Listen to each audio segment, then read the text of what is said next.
Amenorrhoea रजोरोध मासिक धर्म की कमी के लिए चिकित्सा शब्द है। एमेनोरिया कोई बीमारी नहीं है, लेकिन यह किसी अन्य स्थिति का लक्षण हो सकता है। प्राथमिक एमेनोरिया तब होता है जब एक लड़की को 16 साल की उम्र तक पहली अवधि नहीं हुई हो। सेकेंडरी एमेनोरिया उन महिलाओं का वर्णन करता है जो नियमित मासिक धर्म के बाद 3 से अधिक मासिक धर्म चक्रों की अनुपस्थिति का अनुभव करती हैं। एमेनोरिया मासिक धर्म की अनुपस्थिति है। अमेनोरिया को कभी कभी इस प्रकार वर्गीकृत किया जाता है। प्राथमिक एमेनोरिया यह एक युवा महिला का वर्णन करता है जिसे 16 वर्ष की आयु तक मासिक धर्म नहीं हुआ है। द्वितीयक रजोरोध यह तब होता है जब एक महिला जिसे एक बार नियमित अवधि होती है वह 3 से अधिक चक्रों की अनुपस्थिति का अनुभव करती है। द्वितीयक अमेनोरिया के कारणों में गर्भावस्था शामिल है। नियमित पीरियड्स होना समग्र स्वास्थ्य का एक महत्वपूर्ण संकेत है। एक अवधि को याद करना जब गर्भावस्था, स्तनपान या रजोनिवृत्ति के कारण नहीं होता है, आमतौर पर एक और स्वास्थ्य समस्या का संकेत होता है। यदि आप अपनी अवधि को याद करते हैं तो गर्भावस्था सहित संभावित कारणों के बारे में अपने स्वास्थ्य देखभाल प्रदाता से बात करें। मासिक धर्म न आना एमेनोरिया का मुख्य संकेत है। कारण के आधार पर एक महिला के पास अन्य संकेत या लक्षण भी हो सकते हैं, जैसे है चेहरे के अतिरिक्त बाल, बालों का झड़ना, सिरदर्द, स्तन विकास की कमी, स्तनों से दूधिया स्राव, दृष्टि परिवर्तन। एमेनोरिया जो गर्भावस्था, स्तनपान या रजोनिवृत्ति के कारण नहीं होता है वह महिलाओं के जीवनकाल के दौरान एक छोटे प्रतिशत 5% से कम में होता है। एमेनोरिया के जोखिम कारकों में शामिल हैं 2 अत्यधिक व्यायाम, मोटापा, खाने के विकार जैसे एनोरेक्सिया नर्वोसा। एमेनोरिया या प्रारंभिक रजोनिवृत्ति का पारिवारिक इतिहास। आनुवंशिकी जैसे कि परिवर्तन होना FMR1 जीन जो कारण भी बनता है फ्रैजाइल एक्स सिंड्रोम। एमेनोरिया अक्सर किसी बीमारी के बजाय किसी अन्य स्वास्थ्य समस्या का संकेत होता है और यह कई कारणों से हो सकता है। यह जीवन के प्राकृतिक भाग के रूप में हो सकता है, जैसे गर्भावस्था या स्तनपान के दौरान। यह एक स्वास्थ्य समस्या का संकेत भी हो सकता है, जैसे पॉलीसिस्टिक ओवरी सिंड्रोम PCOS। क्योंकि एमेनोरिया स्वास्थ्य स्थितियों से जुड़ा हुआ है जो बांझपन से भी जुड़ा हुआ है, एमेनोरिया को समझना बांझपन और प्रजनन क्षमता पर NICHD के शोध का एक महत्वपूर्ण हिस्सा है। प्राथमिक अमेनोरिया 16 वर्ष की आयु तक मासिक धर्म की विफलता 2 मुख्य कारणों से हो सकती है। क्रोमोसोमल या आनुवंशिक असामान्यताएं अंडाशय को सामान्य रूप से काम करना बंद कर सकता है। टर्नर सिंड्रोम आंशिक रूप से या पूरी तरह से गायब एक्स क्रोमोसोम के कारण होने वाली स्थिति, और एंड्रोजन असंवेदनशीलता सिंड्रोम जो अक्सर टेस्टोस्टेरोन के उच्च स्तर की विशेषता होती है, आनुवंशिक असामान्यताओं के 2 उदाहरण हैं जो मासिक धर्म में देरी या बाधा डाल सकते हैं। 1-2 हाइपोथैलेमस या पिट्यूटरी ग्रंथि के साथ समस्याएं मस्तिष्क में हार्मोन का असंतुलन हो सकता है जो पीरियड्स को शुरू होने से रोक सकता है।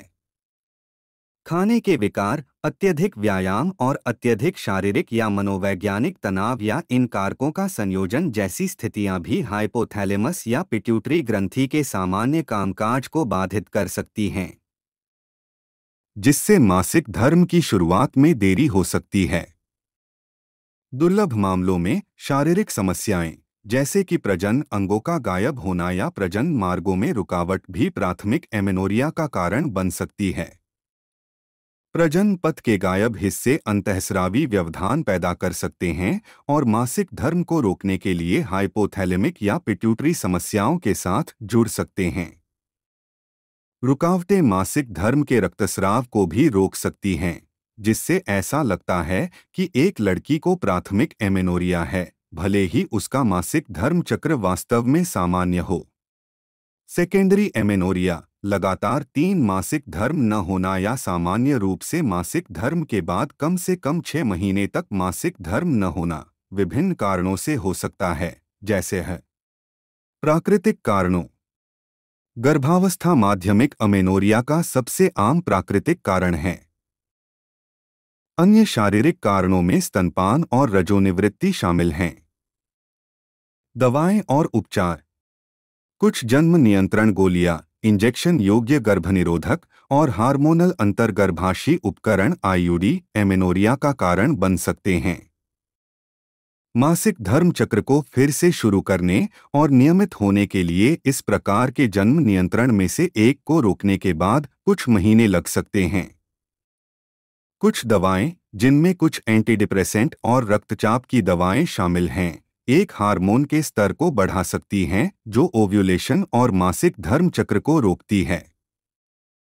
हेमटोलोगिक कैंसर, रक्त, अस्थि मज्जा और लिम्फ नोड्स सहित और स्तन या स्त्री रोग संबंधी कैंसर के लिए कीमोथेरेपी और विकिरण उपचार अंडाशय में एस्ट्रोजन उत्पादक कोशिकाओं और अंडों को नष्ट कर सकते हैं, जिससे एमेनोरिया हो सकता है। परिणामी अमेनोरिया अल्पकालिक हो सकता है, खासकर युवा महिलाओं में। कभी कभी गर्भाशय की परत में निशान ऊतक का निर्माण हो सकता है, जिससे मासिक धर्म चक्र में गर्भाशय की परत के सामान्य बहाव को रोका जा सकता है। यह घाव कभी कभी एक फैलाव और इलाज D&C के बाद होता है, एक प्रक्रिया जिसमें भारी रक्तस्राव का निदान या इलाज करने या गर्भपात के बाद गर्भाशय की परत को साफ करने के लिए गर्भाशय से ऊतक को हटा दिया जाता है। सिजेरियन सेक्शन या उपचार गर्भाशय फाइब्रॉइड। Hypothalamic amenorrhoea. यह स्थिति तब होती है जब हाइपोथैलेमस मस्तिष्क में एक ग्रंथि जो शरीर की प्रक्रियाओं को नियंत्रित करती है, गोनेडोट्रोपिन रिलीजिंग हार्मोन GnRH को धीमा या बंद कर देती है, हार्मोन जो मासिक धर्म चक्र शुरू करता है।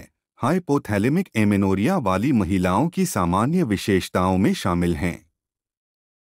शरीर का कम वजन, शरीर में वसा का कम प्रतिशत, कैलोरी या वसा का बहुत कम सेवन, भावनात्मक तनाव, जोरदार व्यायाम जो भोजन के माध्यम से ली जाने वाली कैलोरी से अधिक कैलोरी जलाता है, लेप्टिन की कमी, एक प्रोटीन हार्मोन जो भूख और चयापचय को नियंत्रित करता है।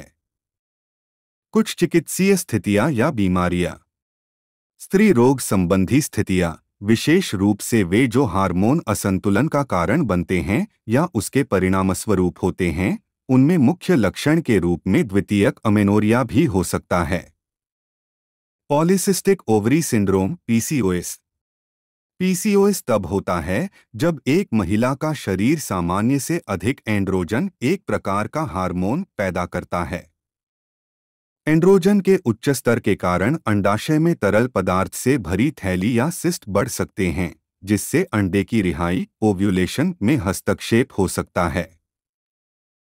PCOS से पीड़ित अधिकांश महिलाओं को या तो एमेनोरिया होता है या अनियमित मासिक धर्म का अनुभव होता है, जिसे ओलिगोमेनोरिया कहा जाता है। फ्राजाइल या नाजुक एक्स संबद्ध प्राथमिक डिंबग्रंथि अपर्याप्तता FXPOI। FXPOI शब्द एक ऐसी स्थिति का वर्णन करता है जिसमें एक महिला के अंडाशय सामान्य रजोनिवृत्ति से पहले काम करना बंद कर देते हैं, कभी कभी 40 वर्ष की आयु के आसपास।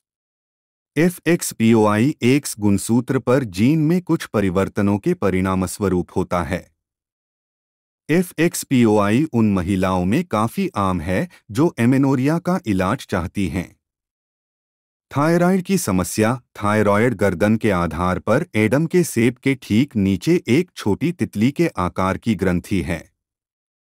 थायराइड हार्मोन का उत्पादन करता है जो चयापचय को नियंत्रित करता है और यौवन और मासिक धर्म में भूमिका निभाता है। एक थायराइड ग्रंथि जो अतिसक्रिय, जिसे हाइपरथायराइडिज्म कहा जाता है, या कम सक्रिय हाइपोथायराइडिज्म है, एमेनोरिया सहित मासिक धर्म संबंधी अनियमितताओं का कारण बन सकती है। Pituitary tumour. मस्तिष्क में पिट्यूटरी ग्रंथि हार्मोन के उत्पादन को नियंत्रित करती है, जो चयापचय और प्रजनन चक्र सहित शरीर के कई कार्यों को प्रभावित करती है। पिट्यूटरी ग्रंथि पर ट्यूमर आमतौर पर गैर कैंसर युक्त सौम्य होते हैं, लेकिन मासिक धर्म के शरीर के हार्मोनल विनियमन में हस्तक्षेप कर सकते हैं। एक स्वास्थ्य देखभाल प्रदाता आमतौर पर एमेनोरिया का निदान शुरू करने के लिए प्रश्नों की एक श्रृंखला पूछेगा, जिसमें शामिल हैं: 1. जब आपने अपना मासिक धर्म शुरू किया था तब आपकी उम्र कितनी थी? आपका मासिक चक्र कैसा है? आपके चक्र की सामान्य लंबाई क्या है? आपके पीरियड्स कितने भारी या हल्के होते हैं? क्या आप यौन सक्रिय हैं? क्या आप गर्भवती हो सकती हैं? क्या आपने हाल ही में वजन बढ़ाया या घटाया है? आप कितनी बार और कितना व्यायाम करते हैं? प्राथमिक अमेनोरिया। यदि आपकी उम्र 16 वर्ष से अधिक है और आपको कभी मासिक धर्म नहीं हुआ है, तो आपका स्वास्थ्य देखभाल प्रदाता पेल्विक परीक्षा सहित संपूर्ण चिकित्सा इतिहास और शारीरिक परीक्षण करेगा, यह देखने के लिए कि क्या आप यौवन के अन्य लक्षणों का अनुभव कर रहे हैं। निष्कर्षों और उपरोक्त प्रश्नों के आपके उत्तरों के आधार पर आपके एमेनोरिया का कारण निर्धारित करने के लिए अन्य परीक्षणों का आदेश दिया जा सकता है। द्वितीयक अमेनोरिया। यदि आप यौन रूप से सक्रिय हैं, तो आपका स्वास्थ्य देखभाल प्रदाता संभवतः गर्भावस्था परीक्षण का आदेश देगा। वह पेल्विक परीक्षा सहित संपूर्ण शारीरिक परीक्षा भी करेगा। पीरियड मिस होने के बाद आपको जल्द से जल्द अपने स्वास्थ्य देखभाल प्रदाता से संपर्क करना चाहिए। अन्य परीक्षण जिनकी आपको आवश्यकता हो सकती है: थायराइड फंक्शन परीक्षण। यह परीक्षण आपके रक्त में थायराइड उत्तेजक हार्मोन TSH की मात्रा को मापता है, जो यह निर्धारित करने में मदद कर सकता है कि आपका थायराइड ठीक से काम कर रहा है या नहीं। एक थायरॉयड ग्रंथि जो अतिसक्रिय हाइपरथायराइडिज्म या कम सक्रिय हाइपोथायराइडिज्म है, एमेनोरिया सहित मासिक धर्म संबंधी अनियमितताओं का कारण बन सकती है। अंडाशय समारोह परीक्षण। यह परीक्षण यह निर्धारित करने के लिए कि आपके अंडाशय ठीक से काम कर रहे हैं या नहीं, आपके रक्त में पिट्यूटरी ग्रंथि द्वारा बनाए गए कूप उत्तेजक हार्मोन FSH या ल्यूटिनाइजिंग हार्मोन LH हार्मोन की मात्रा को मापता है। आपका स्वास्थ्य देखभाल प्रदाता एंटीमुलरियन हार्मोन AMH के स्तर का भी मूल्यांकन कर सकता है, जो डिंबग्रंथि रोम द्वारा निर्मित होता है। AMH का उच्च स्तर इससे जुड़ा हो सकता है polycystic ovary syndrome PCOS। AMH की कम या अज्ञात मात्रा जुड़ी हो सकती है रजोनिवृत्ति या प्राथमिक डिंबग्रंथि अपर्याप्तता। एंड्रोजन परीक्षण। एंड्रोजन को कभी कभी पुरुष हार्मोन कहा जाता है, क्योंकि पुरुषों को समग्र स्वास्थ्य के लिए महिलाओं की तुलना में इन हार्मोनों के उच्च स्तर की आवश्यकता होती है। हालांकि पुरुषों और महिलाओं दोनों को स्वस्थ रहने के लिए एंड्रोजन की आवश्यकता होती है। आपका स्वास्थ्य देखभाल प्रदाता आपके रक्त में एंड्रोजन के स्तर की जांच करना चाह सकता है। एंड्रोजन का उच्च स्तर यह संकेत दे सकता है कि एक महिला को PCOS है। हार्मोन चुनौती परीक्षण। इस परीक्षण के साथ आप मासिक धर्म चक्र को ट्रिगर करने के प्रयास में 7 से 10 दिनों के लिए एक हार्मोनल दवा लेंगे। परीक्षण के परिणाम आपके स्वास्थ्य देखभाल प्रदाता को बता सकते हैं कि एस्ट्रोजन की कमी के कारण आपके मासिक धर्म बंद हो गए हैं या नहीं। के पूर्व परिवर्तन के लिए स्क्रीनिंग FMR1 जीन। इस जीन में परिवर्तन के कारण अंडाशय ठीक से काम करना बंद कर सकते हैं, जिससे एमेनोरिया हो सकता है। गुणसूत्र मूल्यांकन। यह परीक्षण, जिसे कैरियोटाइप के रूप में भी जाना जाता है, में किसी भी लापता, अतिरिक्त या पुनर्व्यवस्थित कोशिकाओं की पहचान करने के लिए शरीर में कोशिकाओं से गुणसूत्रों की गिनती और मूल्यांकन करना शामिल है। इस मूल्यांकन के परिणाम प्राथमिक या माध्यमिक अमेनोरिया पैदा करने वाली गुणसूत्र असामान्यता का कारण निर्धारित करने में मदद कर सकते हैं। अल्ट्रासाउंड। यह दर्द रहित परीक्षण आंतरिक अंगों की छवियां बनाने के लिए ध्वनि तरंगों का उपयोग करता है। यह परीक्षण यह निर्धारित करने में मदद कर सकता है कि क्या आपके सभी प्रजनन अंग सामान्य रूप से मौजूद और आकार में हैं। Computed tomography CT. CT scan आंतरिक संरचनाओं के क्रॉसनुभागीय दृश्य बनाने के लिए विभिन्न दिशाओं से ली गई कई एक्स-रे छवियों को जोड़ते हैं। सीटी स्कैन यह संकेत दे सकता है कि आपका गर्भाशय, अंडाशय और गुर्दे सामान्य दिखते हैं या नहीं। चुंबकीय अनुनाद इमेजिंग एमआरआई। एमआरआई शरीर के भीतर नरम ऊतकों की विस्तृत छवियां बनाने के लिए एक मजबूत चुंबकीय क्षेत्र के साथ रेडियो तरंगों का उपयोग करता है।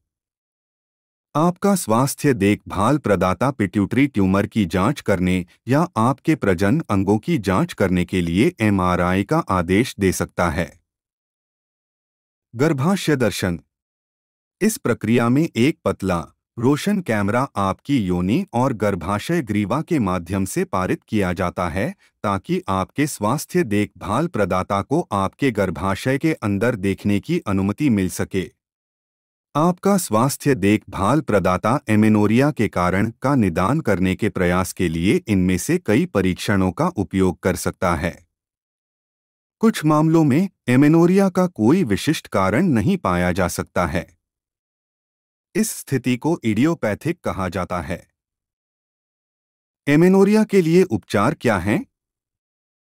एमेनोरिया का उपचार अंतर्निहित कारण, साथ ही व्यक्ति की स्वास्थ्य स्थिति और लक्ष्यों पर निर्भर करता है।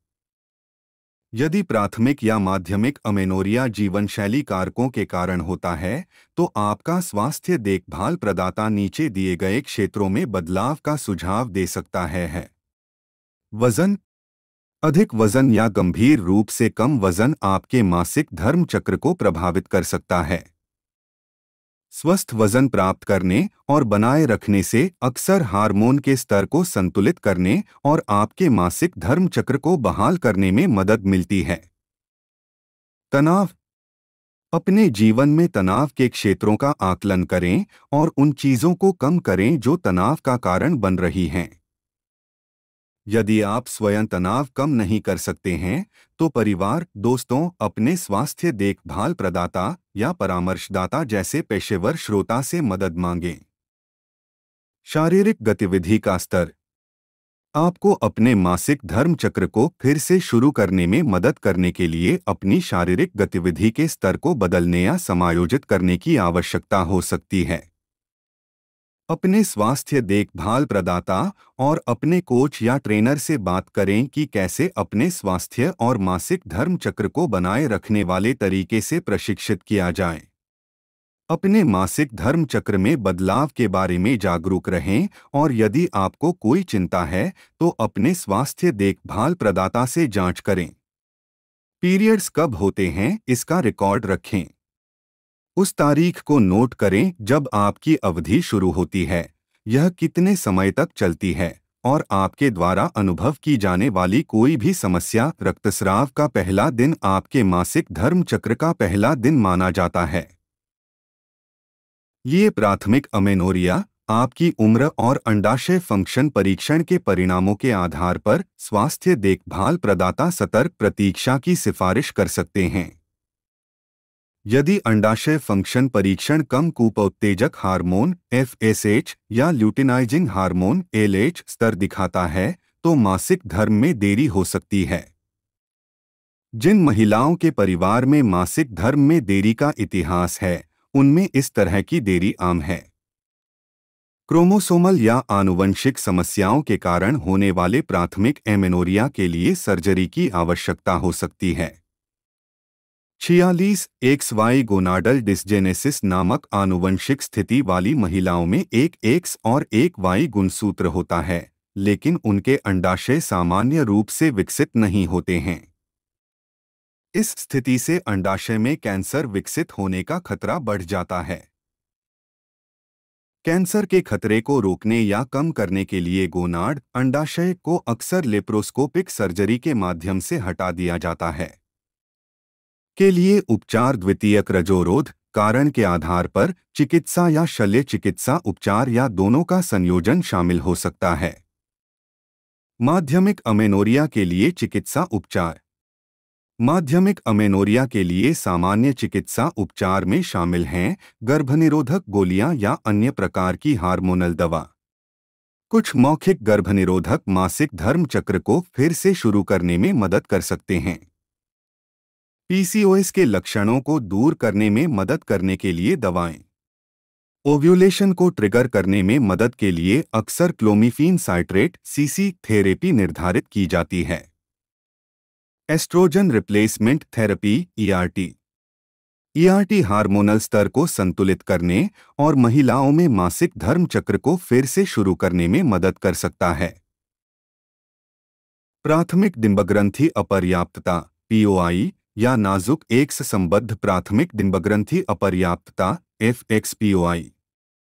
एफएक्सपीओआई वाली महिलाएं अक्सर रजोनिवृत्ति के लक्षणों का अनुभव करती हैं, जैसे गर्म चमक और रात को पसीना। ईआरटी उस एस्ट्रोजन की जगह लेता है जो एक महिला के शरीर को सामान्य मासिक धर्म चक्र के लिए स्वाभाविक रूप से बनाना चाहिए। इसके अलावा ईआरटी एफएक्सपीओआई से पीड़ित महिलाओं को हड्डी रोग ऑस्टियोपोरोसिस के जोखिम को कम करने में मदद कर सकता है। ईआरटी गर्भाशय के कैंसर के खतरे को बढ़ा सकता है, इसलिए आपका स्वास्थ्य देखभाल प्रदाता इस जोखिम को कम करने के लिए प्रोजेस्टिन या प्रोजेस्टेरोन भी लिख सकता है। सामान्य तौर पर दवाएं सुरक्षित हैं, लेकिन उनके दुष्प्रभाव हो सकते हैं, जिनमें से कुछ गंभीर हो सकते हैं। किसी विशिष्ट चिकित्सा उपचार पर निर्णय लेने से पहले आपको अपने स्वास्थ्य देखभाल प्रदाता के साथ दुष्प्रभावों और जोखिमों पर चर्चा करनी चाहिए। माध्यमिक अमेनोरिया के लिए सर्जिकल उपचार। एमेनोरिया के लिए सर्जिकल उपचार आम नहीं है, लेकिन कुछ स्थितियों में इसकी सिफारिश की जा सकती है। इनमें शामिल हैं गर्भाशय का घाव।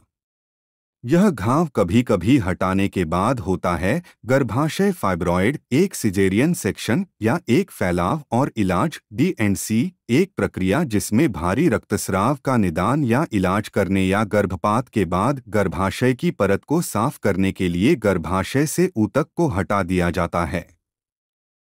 हिस्टेरोस्कोपिक रिसेक्शन नामक प्रक्रिया के दौरान निशान ऊतक को हटाने से मासिक धर्म चक्र को बहाल करने में मदद मिल सकती है। पीयूषिका अर्बुद। ट्यूमर को सिकोड़ने के लिए दवाओं की सिफारिश की जा सकती है। यदि यह काम नहीं करता है तो ट्यूमर को हटाने के लिए सर्जरी आवश्यक हो सकती है। पिट्यूटरी ट्यूमर कैंसर नहीं होते हैं, लेकिन जैसे जैसे वे बढ़ते हैं वे समस्याएं पैदा कर सकते हैं। पिट्यूटरी ट्यूमर आसपास की रक्त वाहिकाओं और ऑप्टिक तंत्रिका जैसी नसों पर दबाव डाल सकते हैं और इसके परिणामस्वरूप दृष्टि की हानि हो सकती है। ज्यादातर समय पिट्यूटरी ट्यूमर नाक और साइनस के माध्यम से हटा दिए जाते हैं। विकिरण चिकित्सा का उपयोग ट्यूमर को सिकोड़ने के लिए किया जा सकता है, या तो सर्जरी के साथ संयोजन में या उन लोगों के लिए जो सर्जरी नहीं करा सकते हैं।